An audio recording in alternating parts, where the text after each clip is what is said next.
Welcome, everybody. First thing I want to say is thank you so much to Uffner and Liu Gallery for giving us this platform. Lucy's been so kind. It was nice to meet Rachel before. It was nice to look out into the audience and see so many friends and familiar faces. And if I've not met you yet, really happy to be in your presence. So we're here to talk together, Miwa and I, and also I feel like Toshiko Takaezu is also in the room with us. So I feel a little bit of sense of responsibility to bring some of her ideas and about her practice and her work into the conversation. And also, I really invite you all too. We definitely want a lot of participation towards the end of the talk and feel like this is a shared discovery and a conversation amongst all of us. So yeah, um, shall we begin? Sure. So there's a lot we can say about Toshiko Takaezu as a person. I think one of the key things to think about with Toshiko Takaezu is her journey coming from Hawaii, moving to Honolulu. Then she goes on to Cranbrook in Michigan, one of the most respected art schools in the world, definitely in the United States. Then she, further in her career, teaches at Princeton and establishes a practice and studio in Quakertown. I really want to open up to you, Miwa, and tell us about your journey. Yes. Yeah. Thank you. Well, first, I wanted to thank you all to coming today. Yes. So from my journey was I born and raised in Tokyo and dreaming to study art in abroad, growing up in Japan. And I first, yeah, my I remember is that my mother was very aware of this Japanese cultural education and also like international relationship. So I started doing art stuff very early on, like from 10 years old. Did all on oil painting and uh, a little crafts, of course, and calligraphy and so on. And eventually took a sculpture program in college in north of Japan in Niigata Prefecture, which was very like a lot of snow like right now here. And I did a little bit of a sculpture there, terracotta pieces, the most uh, focus I did. Um, at that time, I felt a little bit of like a restriction about the traditional materials back in Japan, especially ceramics was like more into traditional rules, and if you're not born into a family that is a ceramicist, it's hard to become a ceramicist. Um, and then so I decided to go out of Japan and came to Kent State, Ohio, for my sculpture MFA program. Um, that was the first place I came in the U.S. and then came to New York. It's been 10 years in New York.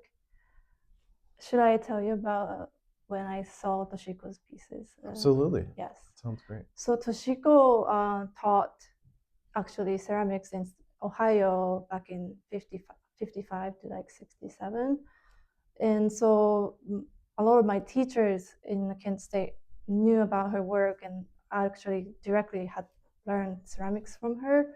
So I got to see a lot of her work in Kent State's art galleries when I was in grad school.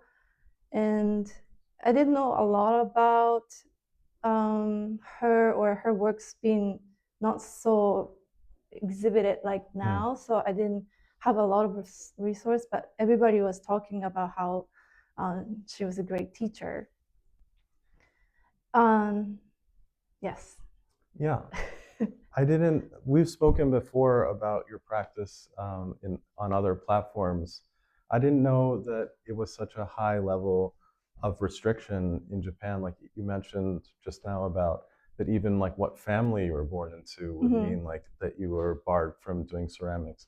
It seems a very yeah, restrictive environment. Did Kent State and Ohio feel also restrictive, or did it feel more free? How did you feel in that moment? It literally, I think it was very liberating to explore.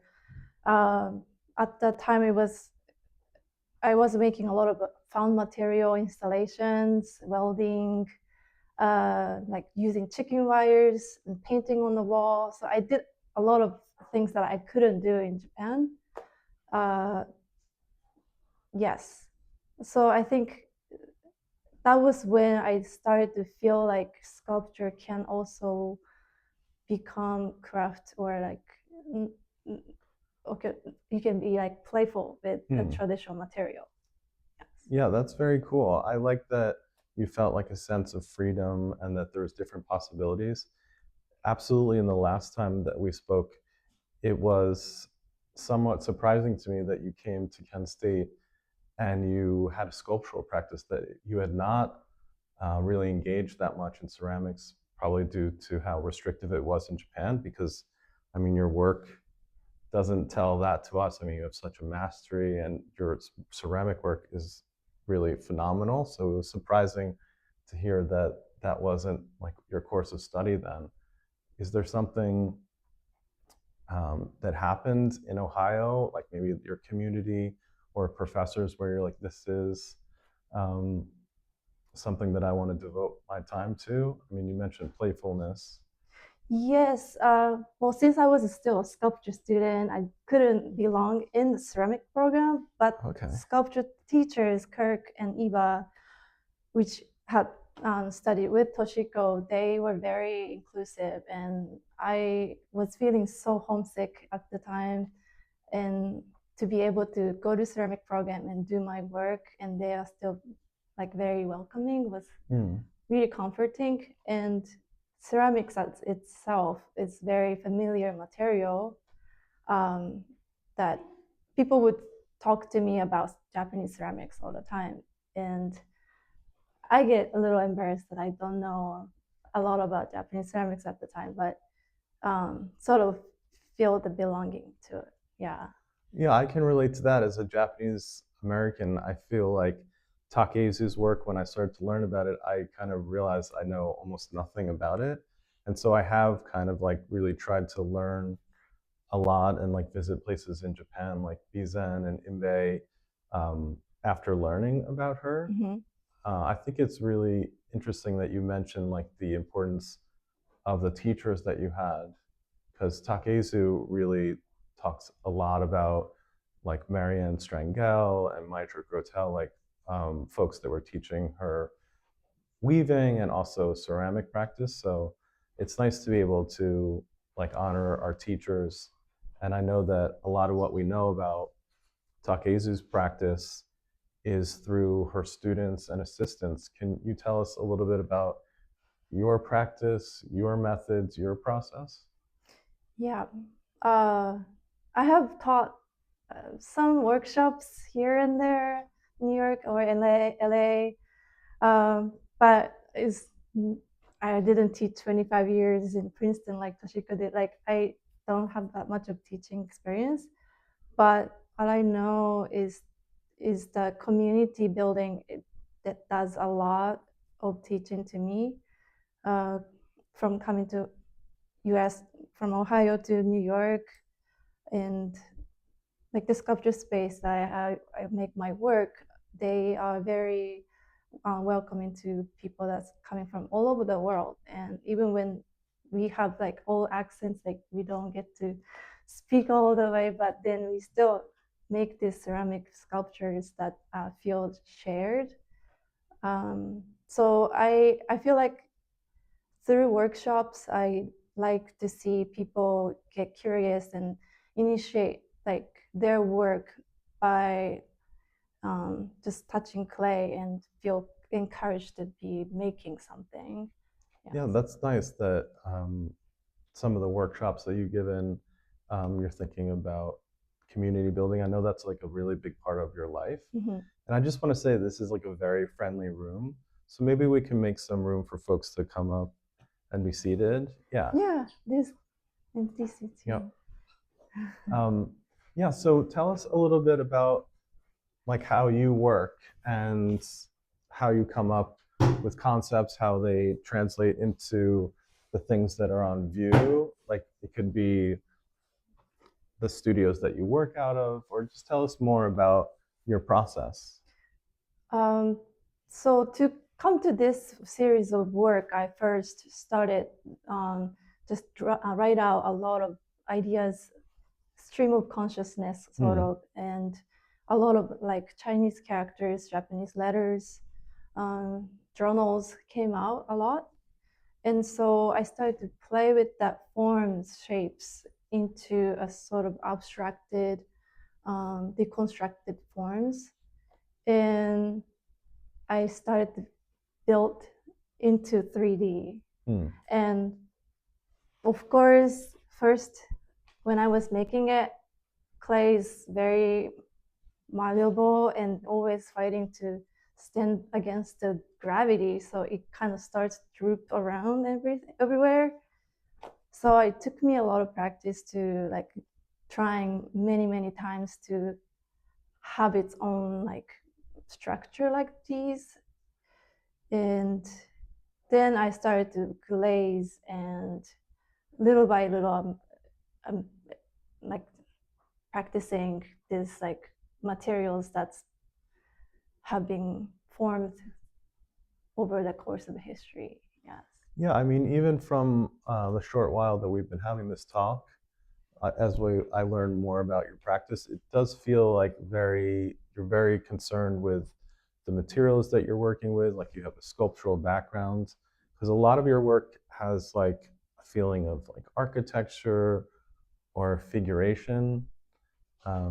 Yeah, can you tell us a little bit about how like functionality plays into your practice? Yes. For the form itself, it's like legged ones are kind of figurines, and with a lot of lines or like grids, even I kind of see it as like a cityscape buildings.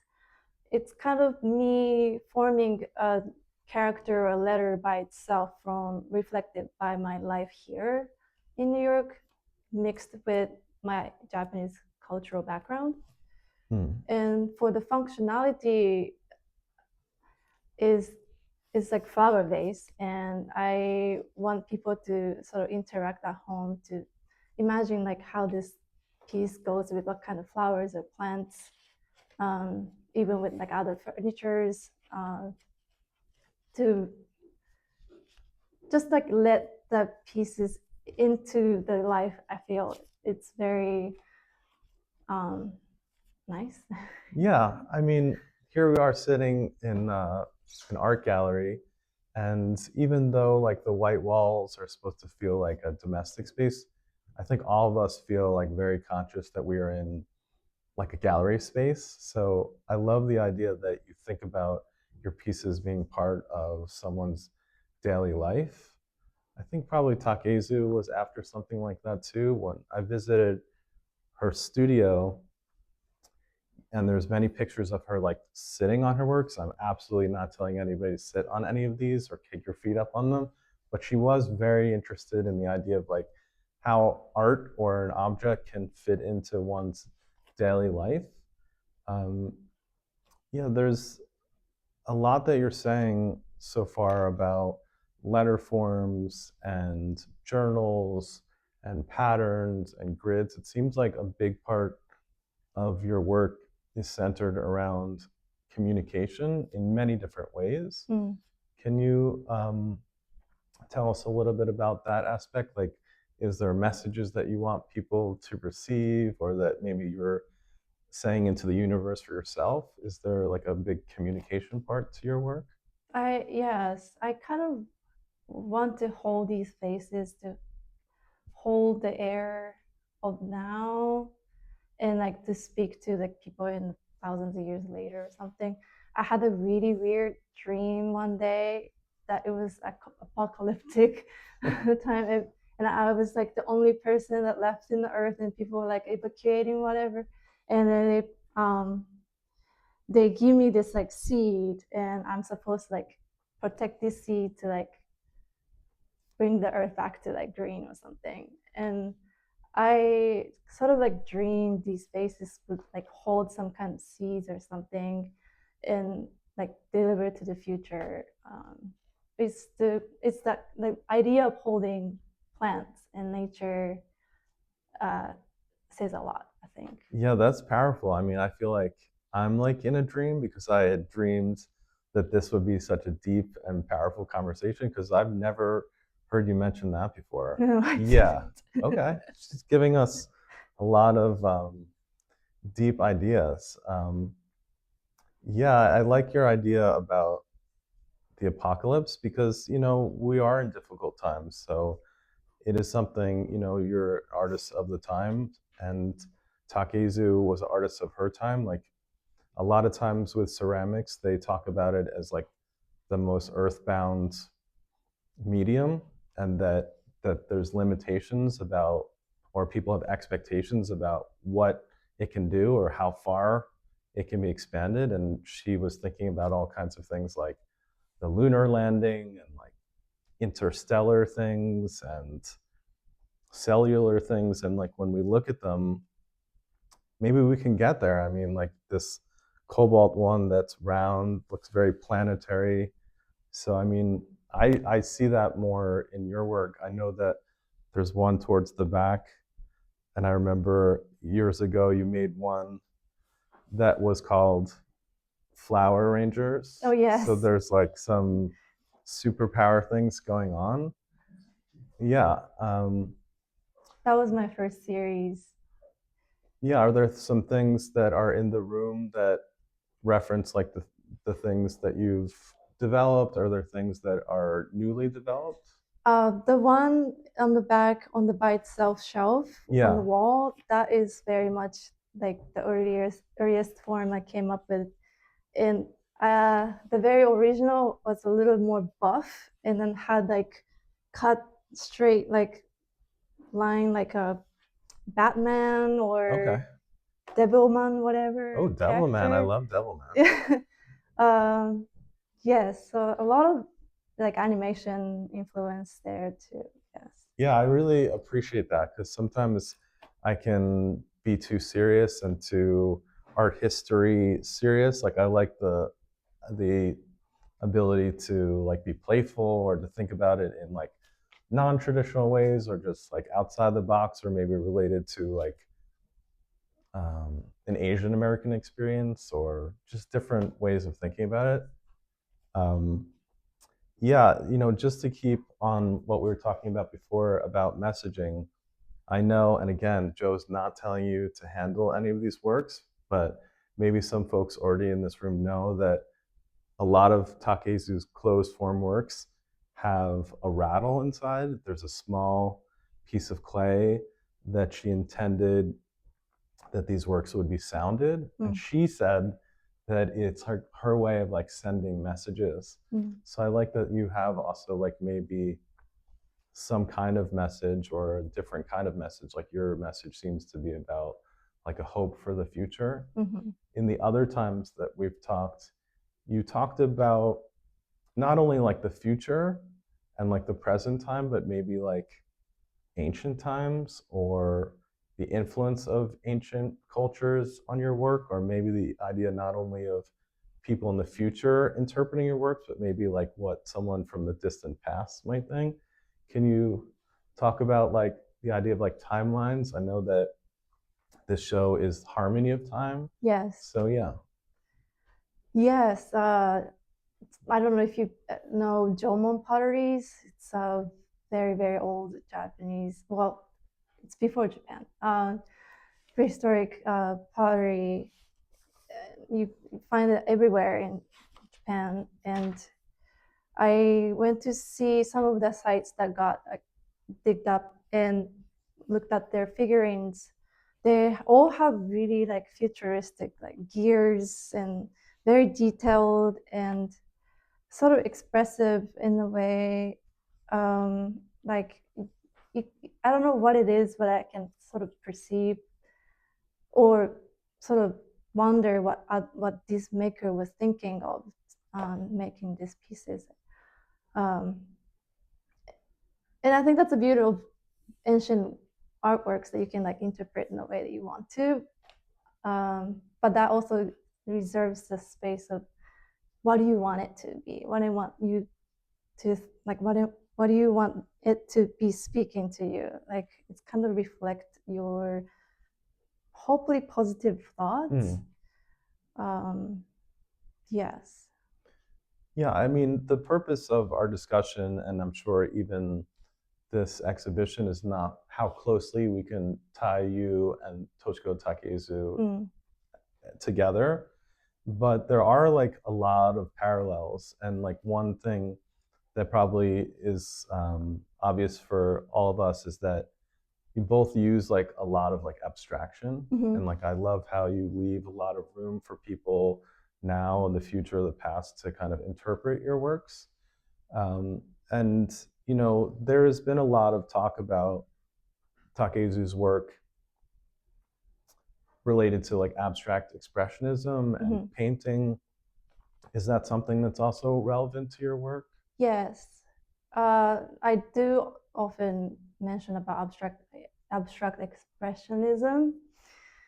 Learning that there was a time every like artists went through like this chaos of war and they had to immigrate to here and there, and the abstract expressionism had a lot of power for people to sort of symbolize who they are into abstract form, not just in paintings. And I feel very inspired by that space of expression, I think. Yeah. And that challenges, like it's a control cultural, like you counter cultural. You get to like question about where you're coming from and use that against to where you are, and to sort of evolve what has been a restriction to be something else by collaborating with what you find. Yeah, I mean, it makes me think about something that I just want to ask, like very sensitively, about identity. I think absolutely, um, for people and artists of color, it's often like a very easy lens to think about an artist or to kind of like marginalize someone again who's already been marginalized. But is identity and your identity reflected in your work and practice? Yeah, I I didn't have much like, I couldn't nail down where I'm from when I was in Japan to make any artwork that represents myself. And as I get to the US and see other people make Japanese ceramics, or like Oriental, Non-Japanese non-Japanese making people making Japanese ceramics, or like this kind of stereotype, or I'm not sure what it was, that really made me feel this is, I don't know, that's what it's supposed to be. Like if I'm not feeling relative to this piece, then how can they call it Japanese ceramics or so it's something like like a that? new set of expectations Yes. that like similar to what, maybe not the same degree that you experience in Japan, but then you come to Ohio and people already have an idea of like what Japanese ceramics in, and like I'm not sure if you fit in with that. Right. So did you feel like you had to, at least in the beginning, meet their expectations, or immediately like, nope, I don't care. I'm gonna be Miwa Neishi?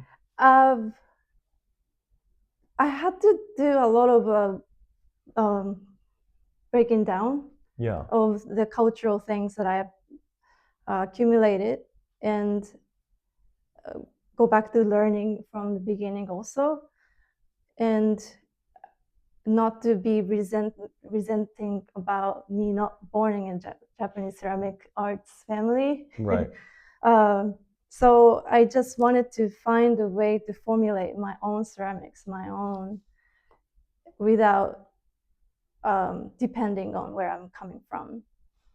Yeah, I like that. I hope that this conversation is also like serving the same idea that like we're finding out about like what Miwa Neshi's work is about, and like what your practice is and like the things that we can, if you allow us to like read into your work.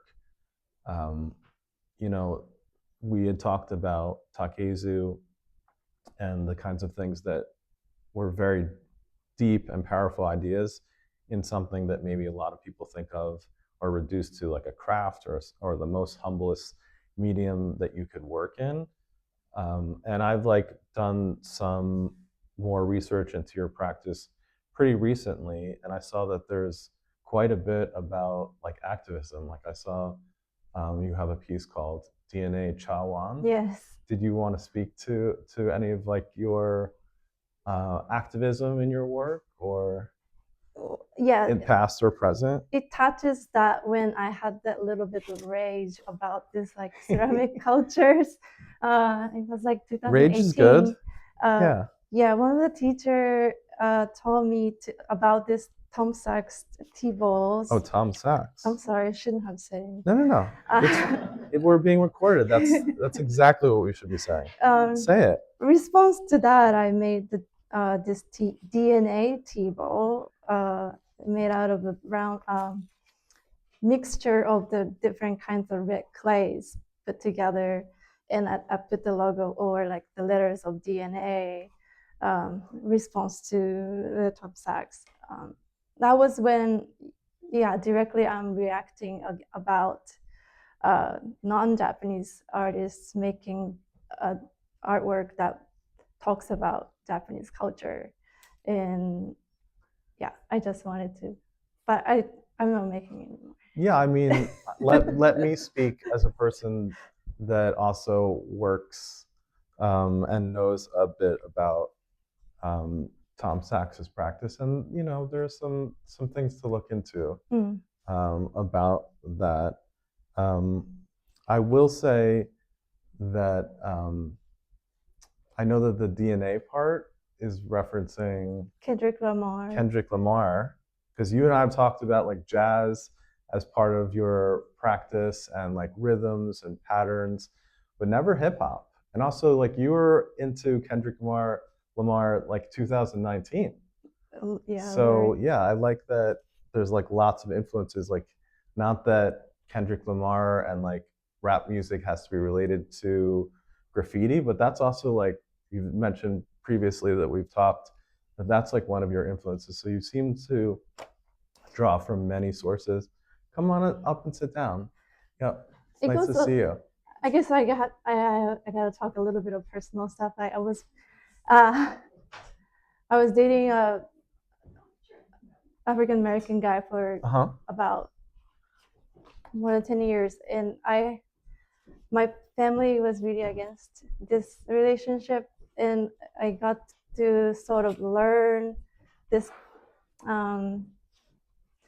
cultural gap between the perspectives of his and my like Japanese, because Japan's like mainly just Japanese people. So like I got to learn like the culture that was called as minorities, but like the voice, how you find your voice and connect to the identity, not by trying to put the mask on of who you were supposed to be. And so like the Kendrick Lamar's like hip hop, but also like talks about like Black culture, history, and like identity and all that.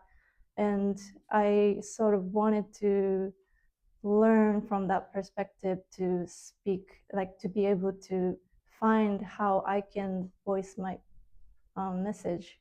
And yeah, that's. Yeah, I mean, it's very powerful. Like one of the many reasons I'm so happy to be able to sit down with you and talk about your practice is because it would be easy to like look at your work and appreciate it aesthetically or in many ways, but I know that there's like not only like the journey that you've been on, but there's so much embedded in the work.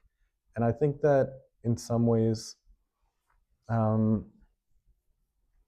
it might be easy to like look past that because they're like very seductive pieces, and they just, the surfaces are so interesting, and like the architecture that you've built into it, you know, all the kinds of different kinds of interplay. But I know that there's like such a deep thought process and like sensitivity and like the power that you bring to your pieces and your practice, I think is like so inspiring. Um, yeah, I wanted to ask you a couple more questions. I just want to make sure that we're running okay for time before we get to the audience portion. 10 minutes, that's perfect. Yeah, so one thing that I had written down is that in the early 70s, Takezu was asked to speak at a conference, and she talked about like the importance of the handmade. And she said in the early 70s, I'll just go to my little quote.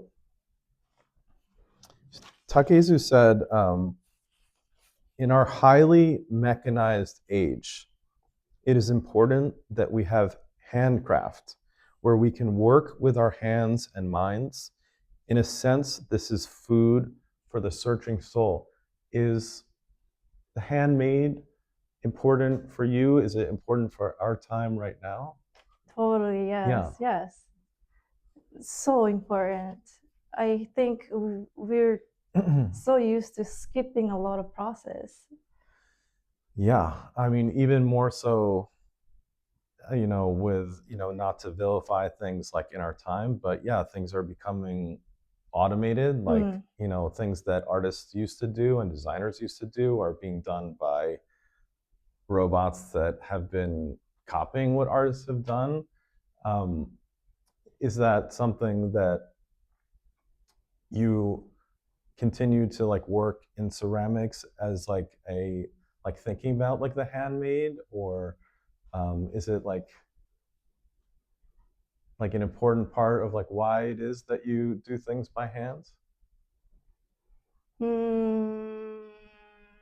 Like, if would you consider like being like, I know that you were part of Kai Kai Kiki in like a artist production studio. Like, could you see yourself being in charge of the school of Neshi, like where people are like you have artists who are your laborers and that they like make the work under your instruction, like, or do you always want to have your hand in it? Like, how No. important is that for you?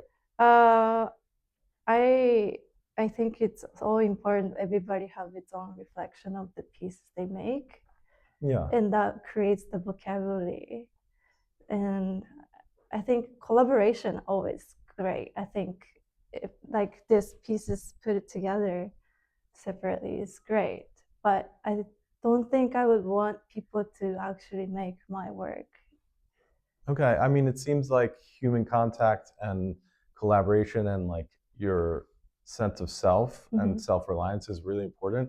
Can you tell us about like the studio that you work out of? In the sculpture space. Yeah. Yes, it's a community communal Communal sounds right. studio. Everybody come in like um, during the day or at night. 20 or 30 people together, and we get to share how like the result of the glazes were, or what kind of clay we use, and everybody's always curious to hear about how you make these works, and it's just always sparking like ideas, and everybody feel belonging to that, which is great. Yeah, I mean, that makes a lot of sense to me. It seems like potters and ceramicists are very like generous and like a tight knit group, Mm. and not like competitive. I mean, not to diss any of the painters in the room, but it seems like it's a different situation. Like you want to like maybe keep like your game to yourself, and like you don't want to share. You don't want people to know your techniques in some ways. It Mm. seems like with ceramicists that there is like a lot of like it's help. It's not like judgy. It's not like, oh, like they're stealing what you're doing. That it's like it's a helpful community. It's very, yeah, because it's a group effort of this knowledge of like science. It's a lot of bags that it carries with each process. If it's And then everybody have to almost tell you the error, like, oh, you shouldn't do this, you should. It's like bees or Yeah. ants almost, like, so that you don't like break your own piece, because Yeah. I know it's so important for you. Yeah.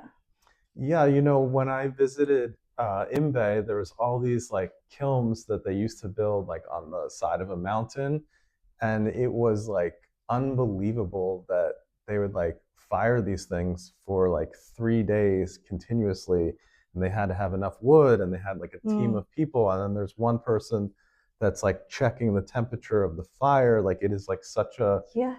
huge and like a team effort. Like it seems like takes a whole group of people to create these works. Yeah, I think we've talked a little bit about like your real like community ideas. So I think it's like a nice way to maybe end our conversation, is this idea about how it is like a team effort and you're part of a community. Yeah, maybe some folks can visit a sculpture space. Is it open to the public? Can people visit you in your practice? Uh, I'm not saying you can. Like, don't knock on the door. Be like, Joe said that Miwa's available. Like, is it a possibility? yes, yes, yes. But I also wanted to add one more thing. Yes, please do. Ceramics is a very eternal material that you see in the museums everywhere. It's like stays forever unless it's broken. That's why I think also it's like a kind of sense of responsibility to create these works, so that you don't want to have that much error.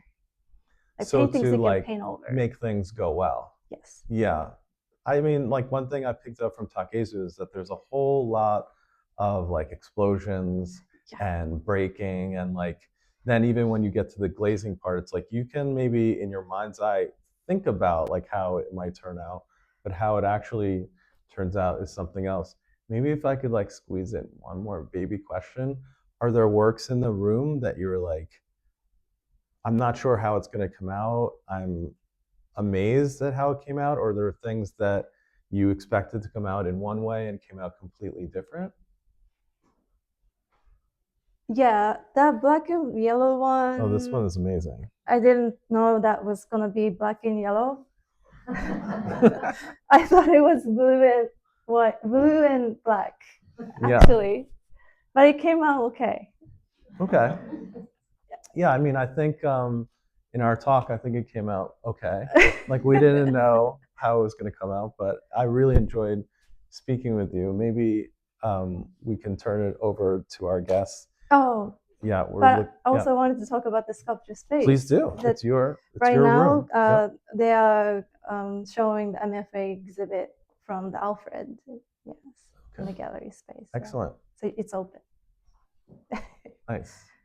Yeah. So we're not gonna use the mic. Like folks can raise their hand, and Miwa will call on you. This is Miwa's time. I was really interested in the way that you talked about the genesis of this work being in language and in Chinese and Japanese characters, and I was kind of interested in like the grammar of the language, how you think about the different characters talking to each other, and how you kind of group them and think about them together.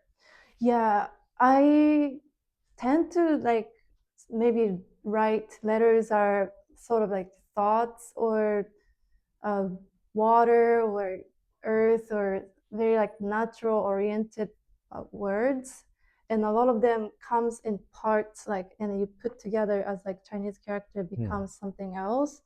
So it's almost like you can put together pieces to build a poem, kind of. Wow.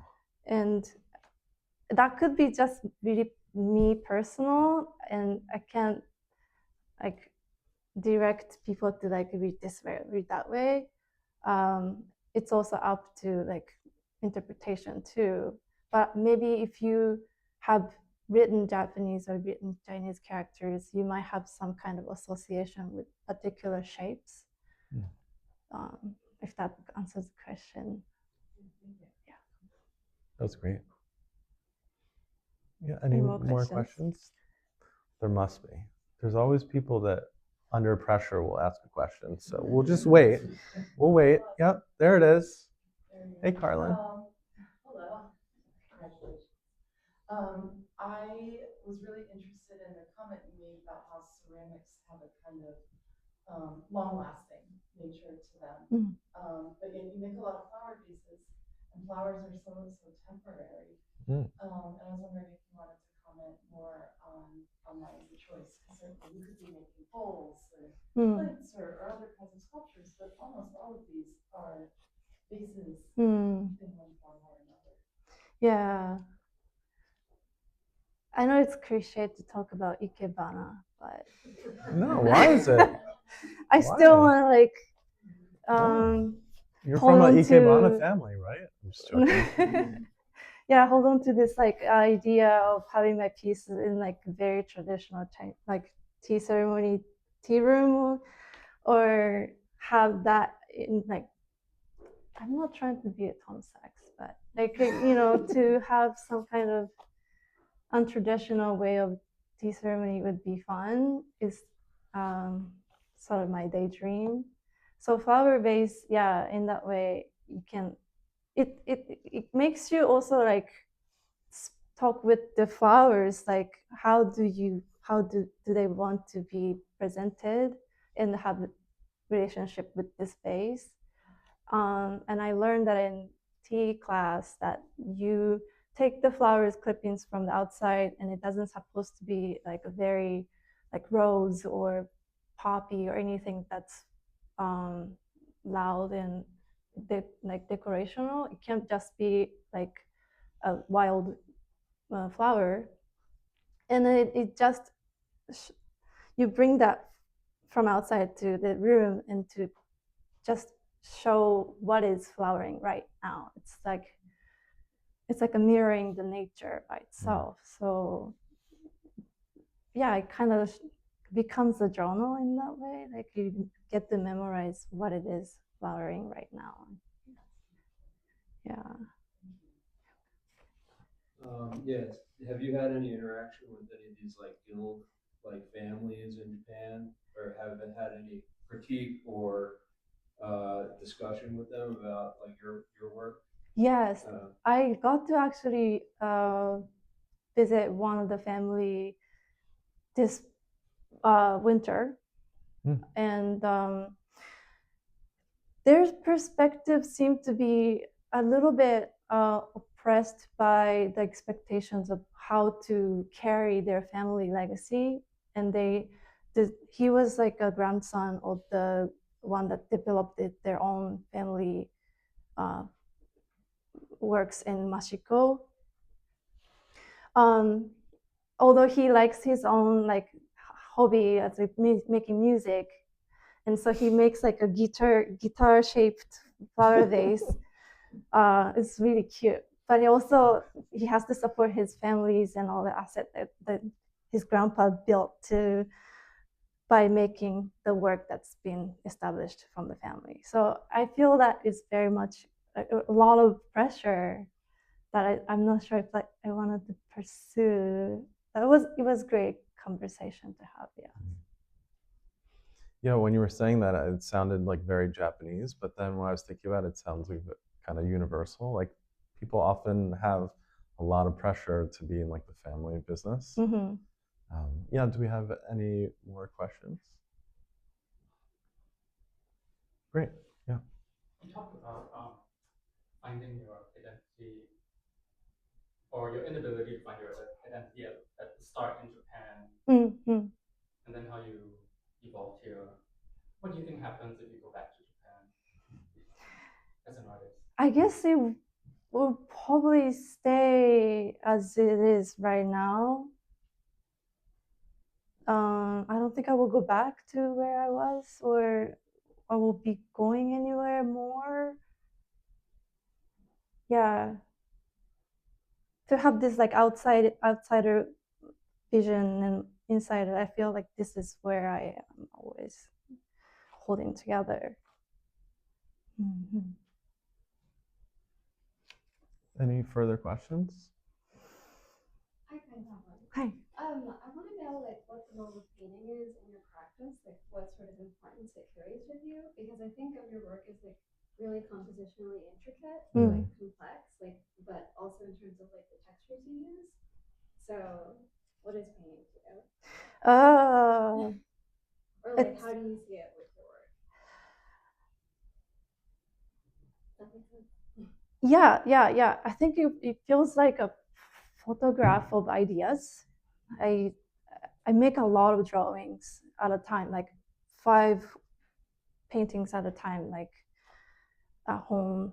There's some samples there in the bench, you can see. And then it's a ritual, it's a journaling.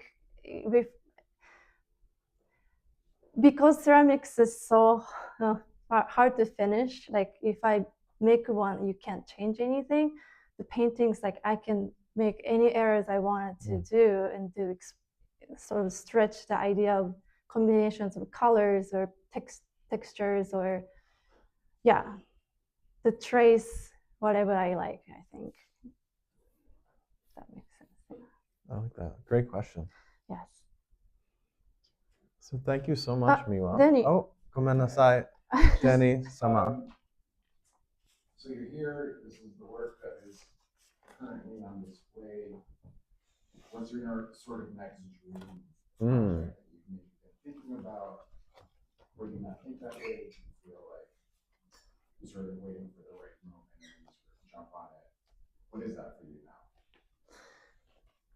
That's been a hard question. Yeah. This is a big question.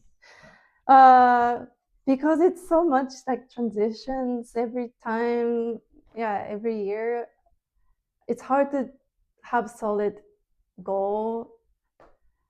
I think about moving back to Japan to have my own studio, or build a studio like sculpture space. I do like I have so many like dreams. If I want to make a playground, if I want to just keep on making whatever it's made. As long as I think I can sort of encourage people to generate art and also be there to include many other people's like ideas and voices into art space. And I think that's my goal, not to be like in the castle, but like be with everybody. Yeah, thank you so much for asking that question. I feel like it incorporates like everything we've been talking about. Yeah. And it's like aspirational. I love it. Thank you. Any more questions? I don't want to leave anybody out in the cold. Okay. Thank you so much, Miwa. Thank you. Thank you, Uffner and Liu. Thank you so much.